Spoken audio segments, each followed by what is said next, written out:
좋은 특장 감사합니다. 한 주일을 지나다 보면 원치 않은 일들이 생겨서 또 우리의 신앙들을 연약하게 하고 갈등들을 많이 주게 하지만 다 그런 갈등들을 다 뒤로 하시고 오늘 교회에 오신 여러 성도님들을 환영하며 여러분의 발걸음에 큰 하나님의 축복이 함께하게 되시기를 바라겠습니다. 하나님의 말씀 로마서 4장 1절부터 8절까지의 말씀을 보도록 하겠습니다. 지금까지 제가 로마서 1장부터 지금 쭉 주석 겸 이렇게 설교를 해오고 있습니다. 일반적으로 로마서를 좀 정의를 한다면 1장은 이방인의 죄에 대해서 얘기를 하고 있으며 1장은 2장은 유대인들의 죄에 대해서 얘기를 하고 있으며 3장은 모든 사람들의 죄에 대해서 얘기를 하고 있습니다. 4장은 오늘 읽을 4장은 공부하게 될 4장은 이방인, 유대인 모두가 죄인이지만 우리가 하나님의 언약 안에 있으면 예수를 믿기만 하면 인간의 공로가 아니라 예수님의 믿음 때문에 다 의롭다 여겨주시고 우리를 의롭다 칭해주신다라는 그런 말씀이 4장의 내용입니다. 그래서 오늘 4장을 펴놓으시고 구절구절 읽으면서 말씀드리도록 하겠습니다. 4장 1절부터 8절까지의 말씀입니다. 그런즉 육신으로 우리 조상된 아브라함이 무엇을 얻었다 하리요? 만일 아브라함이 행위로서 의롭다 하심을 얻었으면 자랑할 것이 있으려니와 하나님 앞에서는 없느니라. 성경이 무엇을 말하느냐? 아브라함이 하나님을 믿음에 이것이 저에게 의로 여기신 바 되었느니라.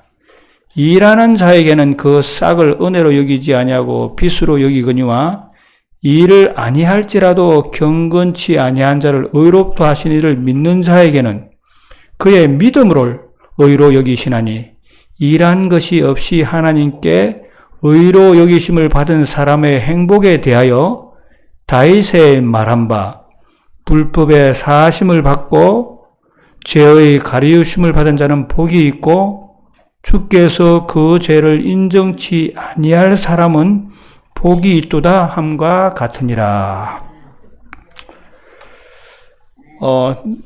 제가 지난 시간에는 로마서 3장을 얘기하면서 3장에서는 사람이 할 수 없는 세 가지를 언급했다고 말씀했습니다. 첫째, 사람이 율법을 지킴으로 뭐 할 수 없다? 의로워질 수 없다. 또 하나님의 의만이 공평한 것이고 사람의 의는 차별이 다 있는 그런 의다라는 얘기를 했고, 세 번째로는 모든 사람이 죄를 범하였음에 하나님의 영광에 이를 수 없다라고 하면서 이 세 가지 조건들을 응해 주신 분이 누구시라 그랬습니까? 예수 그리스도의 피로 말미암아 예수의 피 구속, 그분의 화목제물, 그리고 또 우리 그분께서 우리를 의롭다 칭해 주신 것을 통해서 우리가 그 모든 일을 할 수 있었다라고 했습니다. 할 수 있었음과 동시에 우리는 무엇을 인정하게 된다고? 그분의 공의로움을 인정하게 되고 우리는 자랑할 것이 있다 없다? 전혀 없는 생활이 될 것이며 또 자랑할 수 없기 때문에 율법을 더욱더 지키게 될 것이다 라고 3장에서 말씀을 드렸습니다.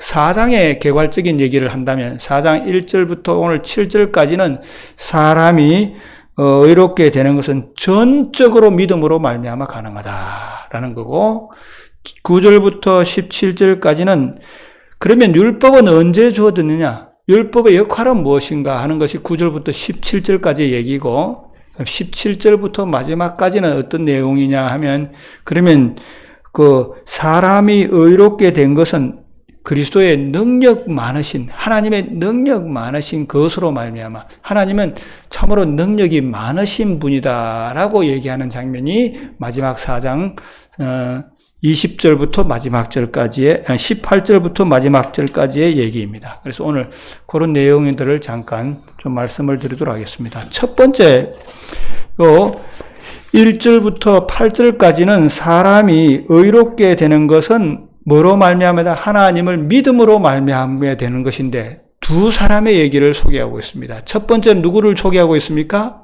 아브라함, 두 번째는 다윗을 소개하고 있습니다. 아브라함은 여기서는 우리가 좀 생각할 때 자랑할 것이 없는 그런 사람으로 생각되지만 유대인의 관점에서는 아브라함이 자랑할 것이 많은 사람이었어요. 성경 외경서에 보면 기두신이라는 책, 희년서라는 책, 므낫세의 기도라는 책, 시스락의 지혜서라는 책, 이런 여러 책들을 보면 아브라함은 율법에서 완전하였고 모든 행위에서 완전하였다라고 그렇게 표현하고 있어요. 아브라함은 성경에서는 보기에는 이렇게 보이지만, 믿음의 관점에서 그렇게 보면 보이지만, 유대인의 관점에서는 아브라함은 어떤 사람이었다는 얘기입니까? 아주 완벽한 사람이었다라는 그런 뜻입니다. 그런데 하나님께서는 유대인의 관점에서 완벽하다고 하지 않고 뭐 때문에 완벽하다고 그렇게 했습니까? 저가 하나님을 믿음에 하나님께서 그를 뭐로 하셨다는 게 의롭게 칭해 줬다는 얘기입니다. 그러면 언제 그가 믿게 되었느냐 하면 창세기 15장에 보면 어떤 얘기가 나오는가 찾지는 않겠습니다.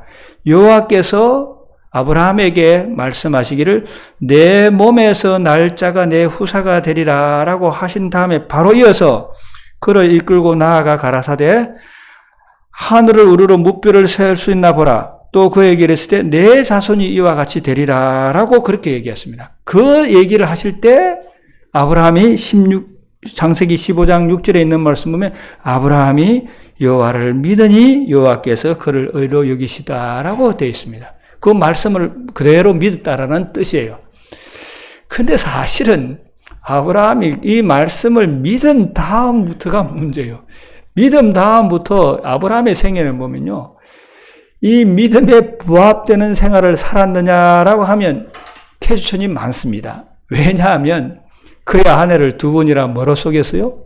누이라고 속인 것도 이 장면 이후이고, 또 그런 약속을 한 다음에 자기 몸으로 난 아들이 후사가 될 것이다 하니까 누구를 또 드리게 돼요?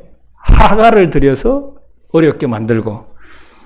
특별히 좀 재미나는 장면은 요거 조금 이따도 좀 설명을 드리겠습니다만 99세 때에 아브라함이 너의 후사는 그 하갈이가 아니고 사라에게서 있을 것이다라고 하면서 아브라함의 이름을 바꾸게 됩니다. 처음에는 아브람이었어요. 근데 이름을 아브라함으로 바꾸게 칭하리라고 하면서 아브람이라는 것은 존귀한 아버지라는 뜻이고 아브라함이라는 것은 열국의 아버지는 이름을 아브람에서 아브라함으로 바꿨어요. 사레도 사레에서 사라로 바꿨어요. 사레라는 말은 왕비라는 뜻이에요. 근데 사라라는 것은 열국의 어머니입니다. 그리고 이름까지 개명시켜 주면서까지 너가 100세에 뭐를 얻을 것이라? 아들을 얻을 것이라고 했을 때 성경 표현을 보면 어떻게 표현되어 있습니까? 자세히 읽어보시면 엎드리고 웃었다 그랬습니다. 참 이랬는데도 그가 뭐가 됐느냐? 하나님께서 그를 의로 여기셨다라는 얘기는 그가 이런 일들이 있었지만서 조금 이따 설명을 드리겠습니다. 의심치 않고 하나님의 약속을 꾸준히 믿었다는 얘기입니다. 자기 스스로 뭔가 해보려고 했지만 또 잘 안 되고 해서 이런 경우더라도 꾸준히 믿었다는 얘기입니다. 이런 얘기는 우리가 뭐라고 생각할 수 있느냐 하면 저와 여러분들도 신앙생활을 하다 보면 어떤 얘기가 있습니까? 하나님의 약속을 믿고 살아갑니다. 그러더라도 우리의 삶들 가운데서 좀 신앙이 흐려지고 이렇게 함으로 약속들이 좀 우리의 마음 가운데 깊이 와닿지 않을 때라도 주님께서 우리는 뭐 하면 된다는 얘기입니까? 믿음을 흐트리지 않냐고 계속 하나님을 의지하면 우리 주님께서 우리를 뭐로 여겨주시겠다는 뜻입니까? 의로 여겨주시다는 그런 좋은 장면이라고 저는 생각이 됩니다. 자, 그 다음에 또 한 사람을 소개하는데 또 한 사람은 누구를 얘기하고 말씀하고 있느냐니까 4장 6절에 보면 일한 것 없이 하나님께로 의로 여기심을 받은 사람의 행복에 대하여 일한 것 없이 하나님께서 받은 의로 행복하게 된 사람에 대해서는 누구를 얘기하고 있어요? 다윗을 얘기하고 있어요.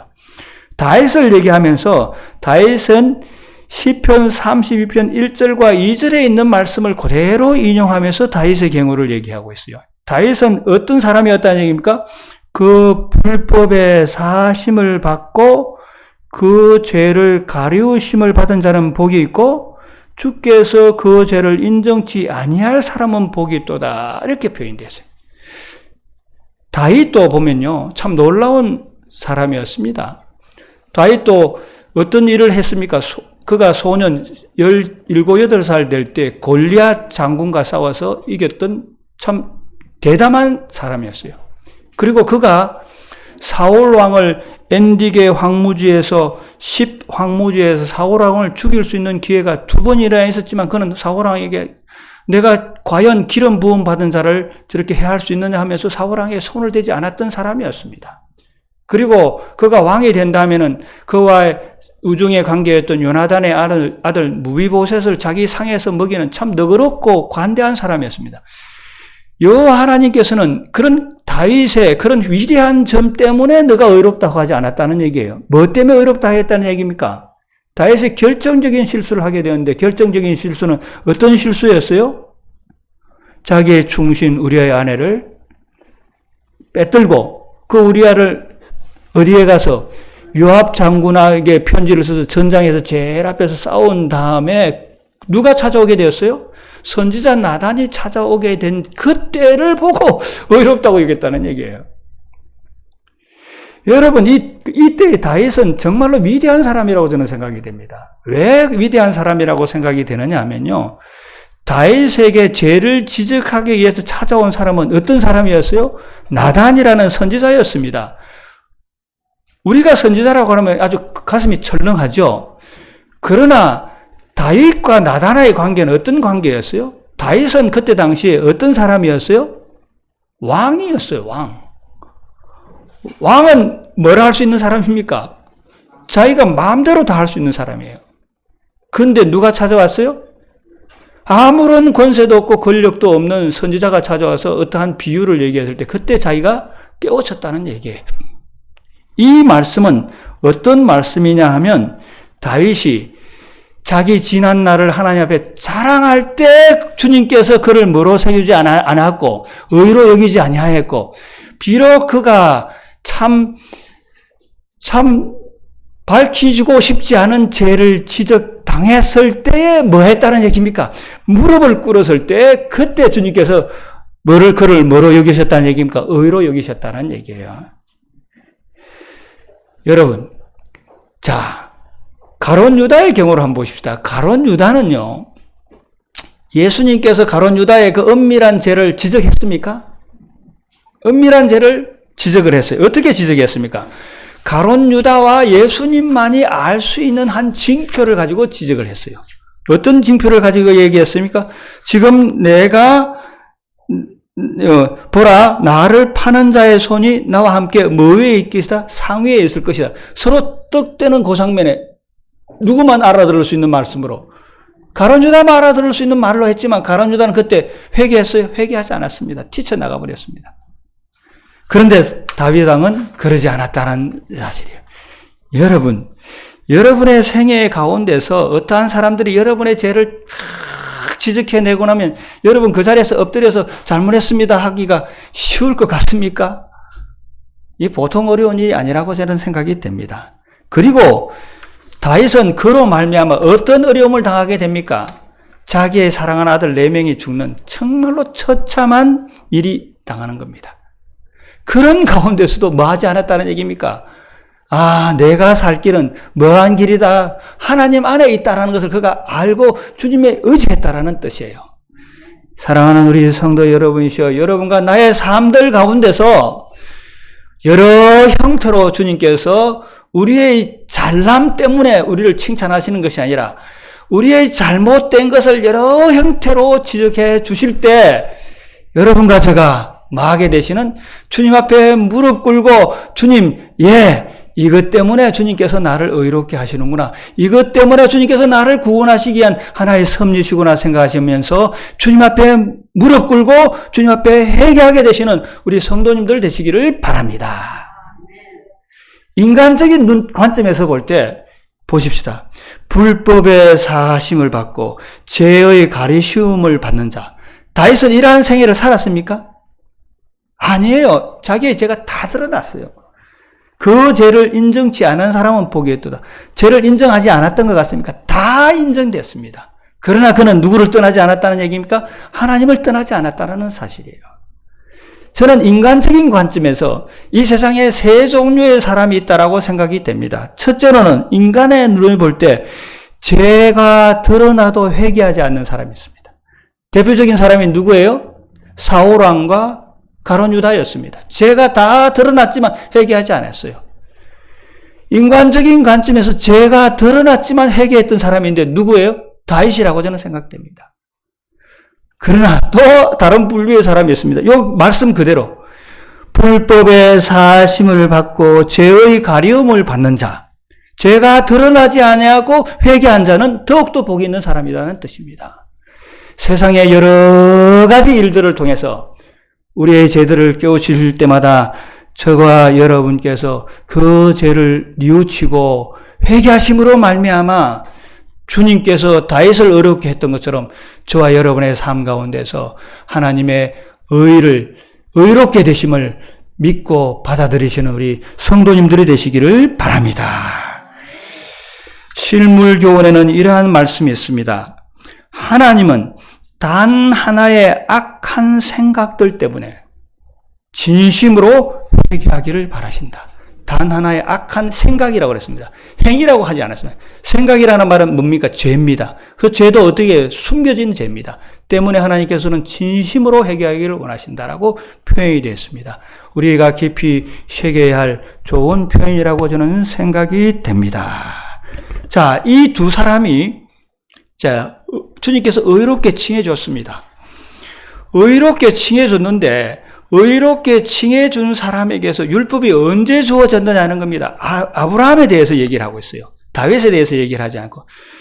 아브라함은 의로운 사람이 됐어요. 됐는데 그에게 하나님께서 율법을 언제 주었느냐는 얘기입니다. 그 얘기는 9절부터 11절까지의 얘기입니다. 제가 보도록 하겠습니다. 4장 9절부터 11절. 그런즉 이 행복이 할례자에게뇨 혹 무할례자에게뇨 대저 우리가 말하기를 아브라함에게는 그 믿음을 의로 여기셨다 하노라. 그런즉 이를 어떻게 여기느냐? 할례시냐 무할례시냐? 할례시가 아니라 무할례시니라. 저가 할례의 표를 받은 것은 무할례시의 믿음으로 된 것을 인치신 것이니라 라고 되어 있습니다. 아브라함이 의롭게 된 것이 뭐 할 때 의롭게 됐다는 얘기입니까? 할례 받기 전에 의롭게 됐다는 얘기예요.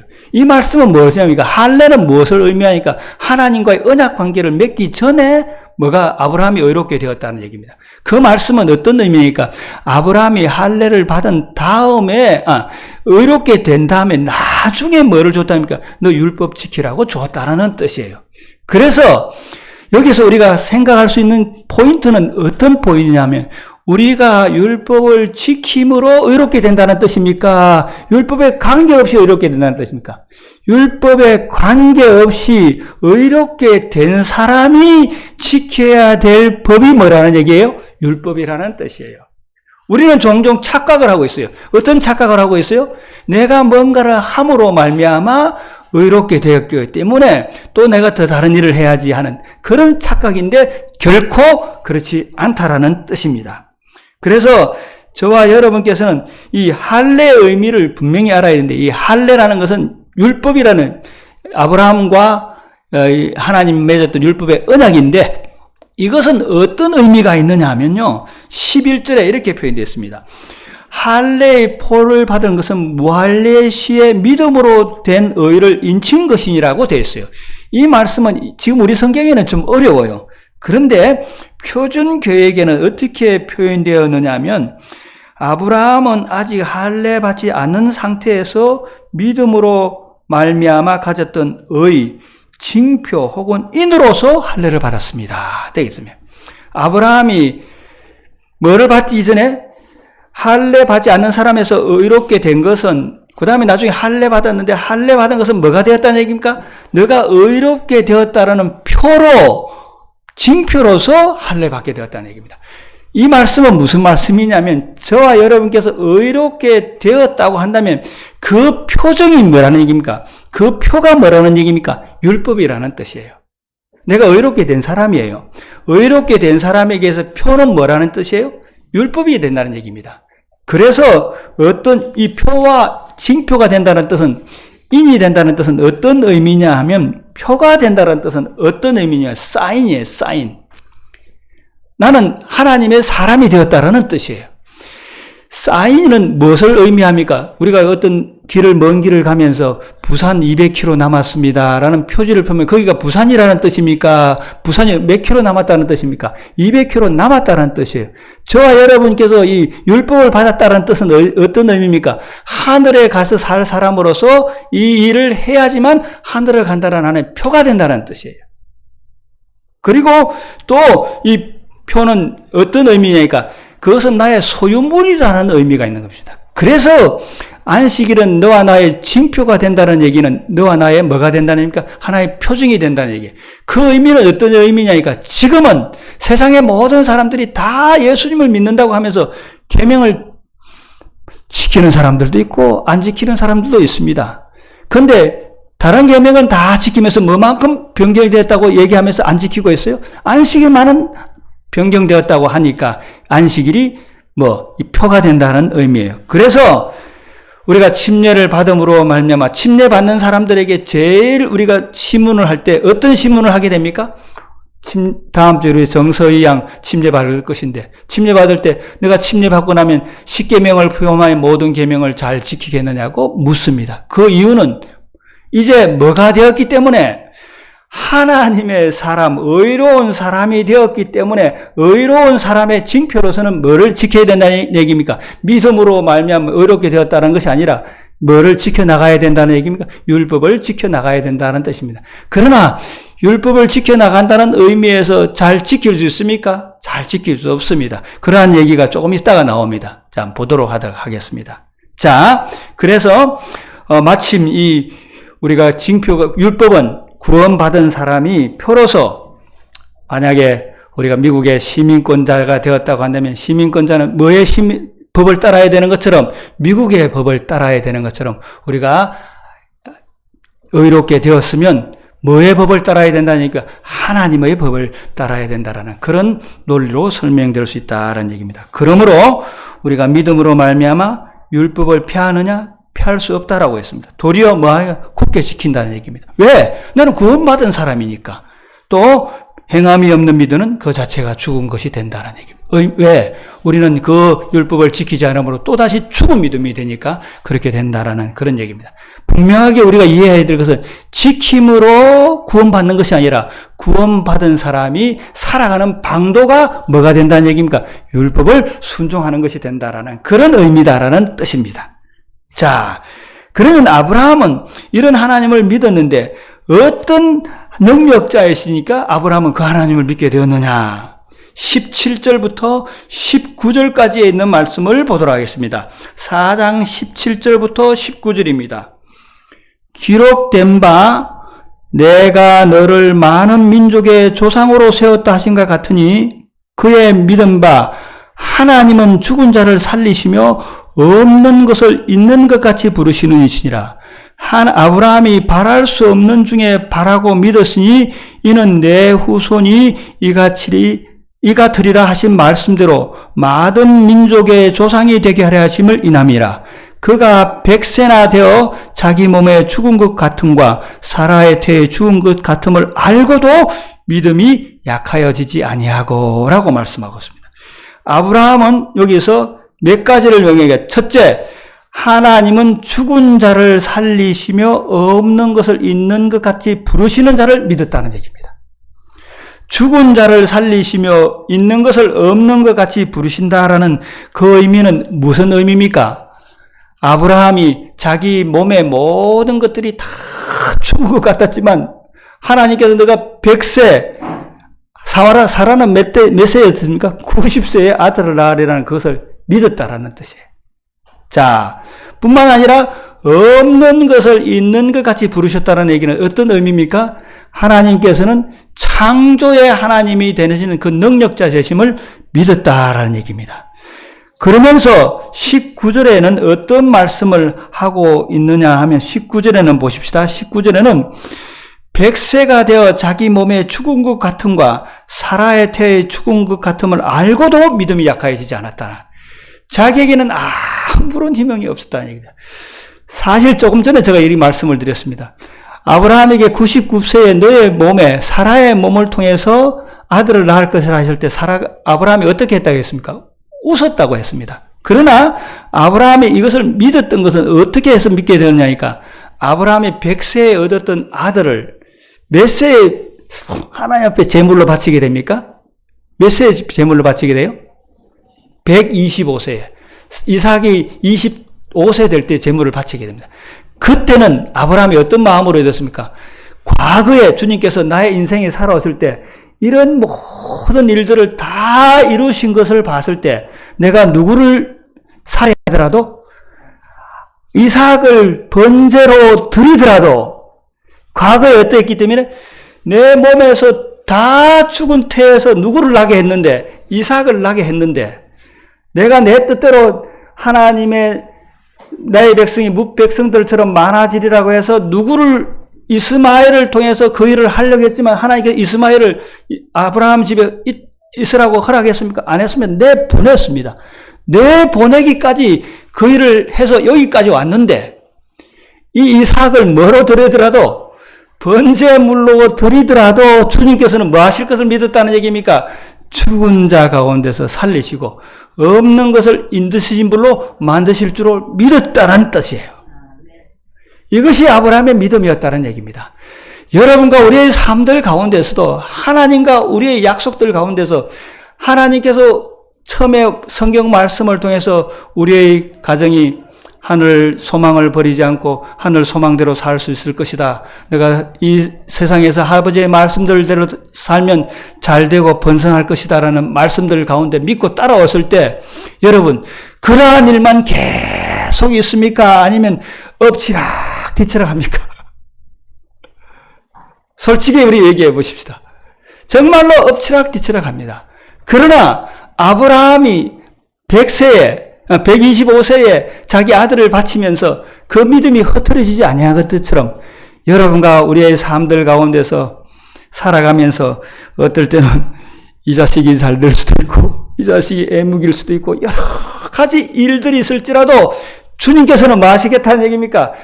그분께를 믿을 때 우리를 뭐로 소망의 항구로 인도하시리라는 것을 믿기만 한다면 우리의 삶들 가운데서 좀 쓰러지기도 하고 넘어지기도 하고 율법을 잘 순종하지 하기도 하고 잘 못하기도 할지라도 주님께서는 우리를 막해 죽은 자를 없는 가운데서 살리시는 있는 것을 없는 적에서 부르시는 그 하나님께서 우리에게 그 모든 것을 이루어 주신다는 그 소망을 끊지만 않는다면 우리는 어떠한 사람이 된다는 얘기입니까? 의로운 사람으로서 구원에 이르는 사람이 될 수 있다라는 그런 의미가 여기에 담겨 있는 것입니다.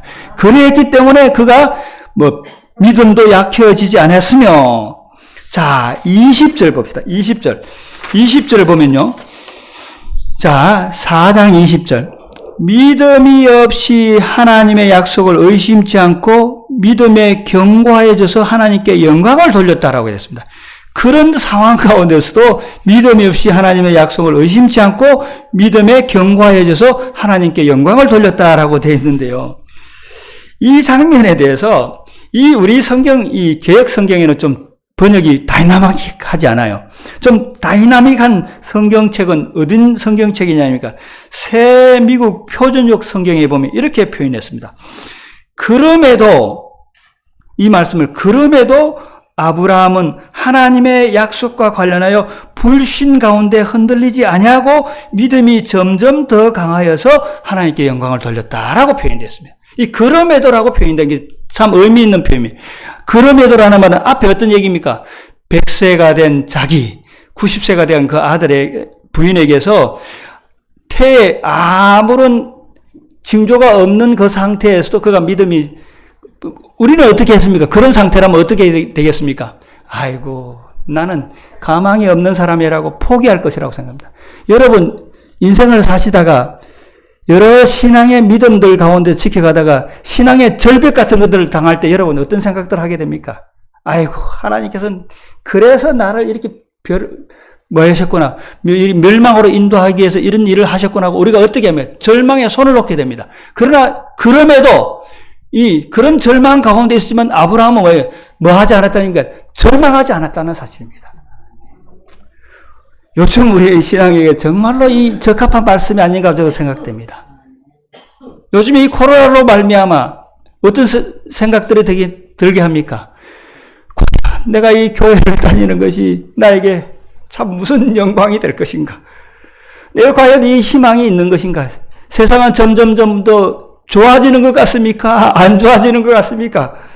안 좋아지는 듯하게 느껴집니다. 뿐만 아니라 이런 상황들이 되니까 여러분과 나의 삶들 가운데서도 어떤 상황들이 더 들게 됩니까?